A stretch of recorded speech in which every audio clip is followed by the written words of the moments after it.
Good morning guys, Teacher A here and welcome to Gurong Pinoy sa Amerika. So for today, ang lesson natin ay ratio and proportion.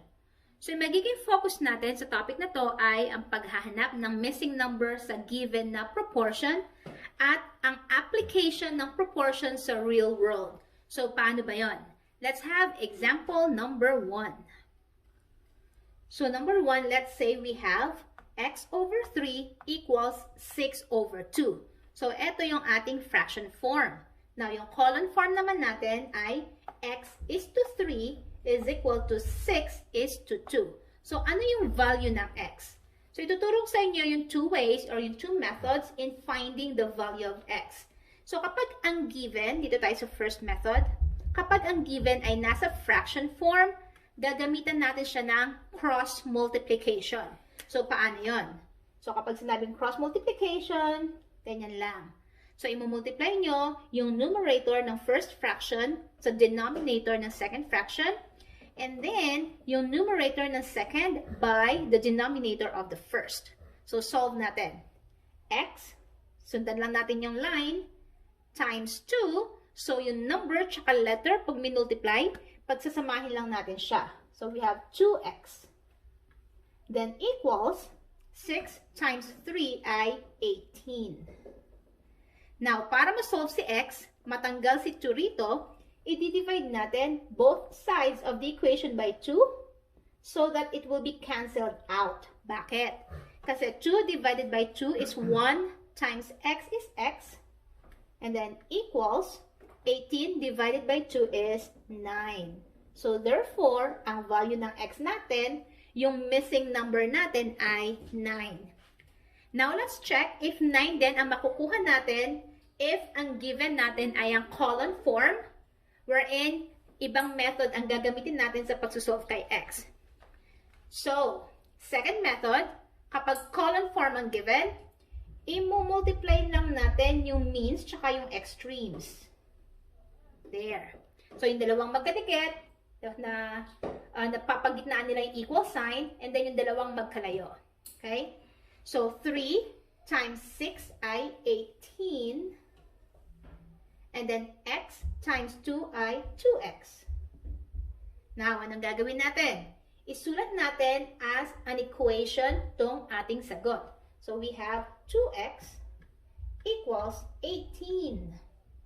Next, to solve for x, divide both sides of the equation by 2 para ma-cancel out si 2, matira si x, equals 18 divided by 2 is 9. There. So, mapapansin nyo, kahit na anong method ang gamitin, you will have the same answer. Okay? Now, example number 2.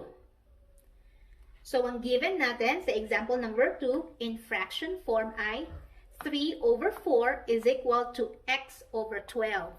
In column form, we have 3 is to 4 is equal to x is to 12. So, ano ang value ng x? Isolve muna ulit natin itong nasa fraction form using cross multiplication. Yan. So, 3 times 12 ay 36 equals 4 times x ay 4x. And then to solve for x, para matanggal si 4 dito, divide both sides of the equation by 4 para ma-cancel out siya. Therefore, x is equal to, so pwede natin siyang pagpalitin.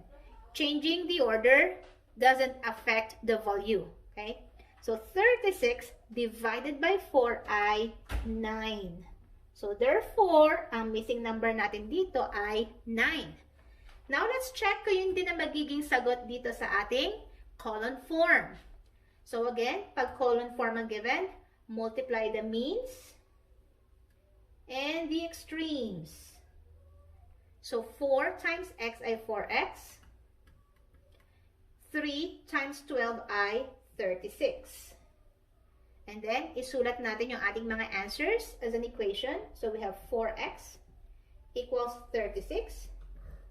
Divide both sides by 4 para ma-solve si x. Maka-cancel out si 4. So, x is equal to 9. So again, same answer sila. Okay? Example number 3. So number 3, ang given natin ay 7 over 3 is equal to 14 over x in column form. 7:3 is equal to 14:x. So ito muna i-solve natin yung column form. So multiply natin yung means at saka yung extremes. So 3 times 14 ay 42. And then 7 times x ay 7x. Next, isulat natin yung ating mga sagot as an equation. So 7x is equal to 42. Para makuha si x, alisin si 7 by dividing both sides by 7. So makakancel out siya, matitira si x is equal to 42 divided by 7 ay 6. So therefore, yung missing number natin dito ay 6. Now let us check using the fraction form kung ito pa rin yung magiging sagot. So using the fraction form, again, we will be applying cross multiplication. Yan. So 7, sundan lang natin yung line, going down, times x ay 7x. Equals 3 times 14 ay 42. And then divide both sides by 7. So this will be cancelled out. So x is equal to 42 divided by 7 ay 6. So therefore, yung denominator ng ating second fraction ay 6.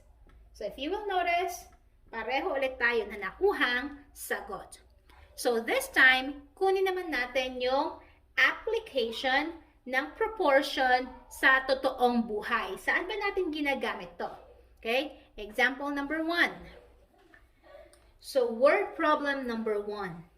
A frame is 9 inches wide and 6 inches tall.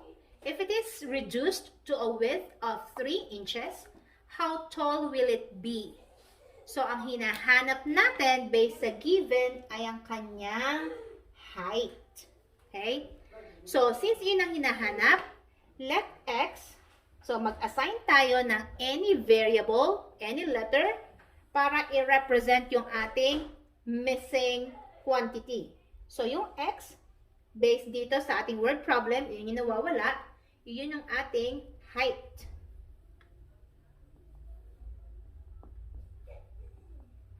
So, this is the new height. Yan. Okay? So, iyan ang ating first step. Check natin kung ano yung nawawala, i-represent natin siya using any variable or any letter. Next, isulat natin ang ating proportion. So, para mas madali at hindi kayo malito sa pagsusulat ng proportion nyo, isulat nyo muna yung mga quantities na involved. Since ang pinag-uusapan dito ay ang width at saka yung height, isulat natin siya as fraction. So, width over height ang gagamitin natin. Again, ito yung magiging guide nyo para hindi kayo malilito kung saan nyo isusulat yung given na number. So, kung may ganito kayo, may guide kayo, alam nyo kung numerator ba or denominator yung number. So, original height and width, nakasulat dito, ay 9 and 6, yung original. So, 6 ang width, so yun yung, 9 yung width, so yun yung nasa taas, over, ang height ay 6 inches. Then equals, nung na-reduced siya, nung pinaliitan siya, ang naging width ay 3 inches. So, saan natin isusulat yung 3? Taas ba or baba? So, sabi dito, width siya. So, based dito sa ating pattern, width yung sa taas. So, yung 3 ang nasa taas. Therefore, ang missing natin ay ang denominator. Okay? So, going back dun sa skill na inaral natin kanina, paano isusolve si x in fraction form? Okay, gagamitan natin siya ng cross multiplication. So, 9, follow the line, going down, times x ay 9x, equals 6 times 3 ay 18. Now, para ma-solve si x, divide both sides by 9, para ma-cancel out siya kasi equal siya sa 1, ang matitira ay x is equal to 18 divided by 9 ay 2. So, therefore, kapag word problem, don't forget na sagutin yung question. Kapag ang sinulat nyo lang ay number, kulang yon. Okay? So, therefore, the tall, that is height, the new height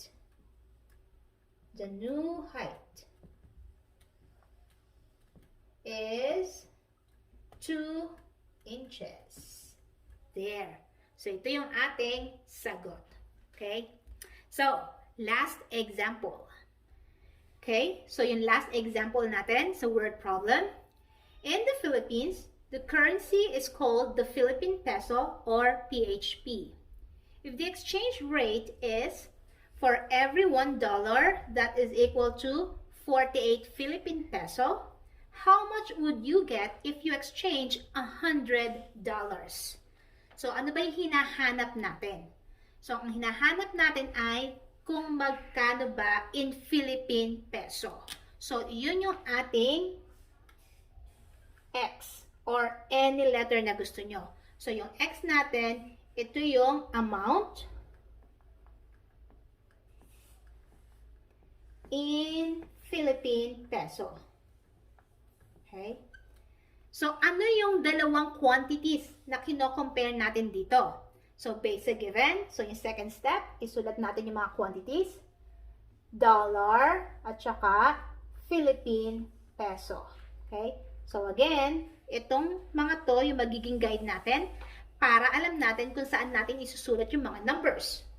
So, originally, basic given, ang exchange rate ay kada $1, ang katumbas niya sa Philippine Peso ay 48.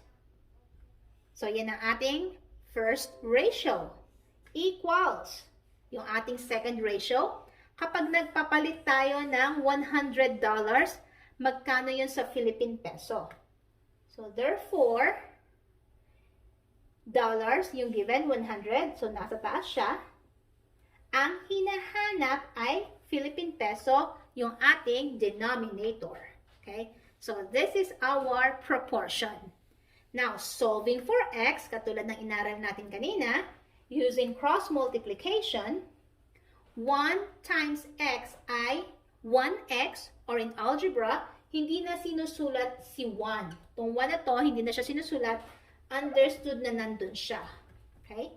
Equals 48 times 100. So, shortcut, 48 times 1 ay 48. And then, ilang zeros meron? 1, 2. So, idagdag lang natin siya. 1, 2. So, x is equal to 4,800. So, ano tong 4,800 na to? So, go back doon sa question. Sabi, how much would you get in Philippine Peso kapag nagpapalit ka ng $100? So, therefore, $100 is equal to 4,800 Philippine Peso. There. So, yan ang ating final answer. So, kung nakatulong ang aking video sa inyong lesson, sa inyong module, kindly give me a like para i-share din to ni YouTube sa ibang mga estudyante. So, that's it for today. See you on my next video. Paalam!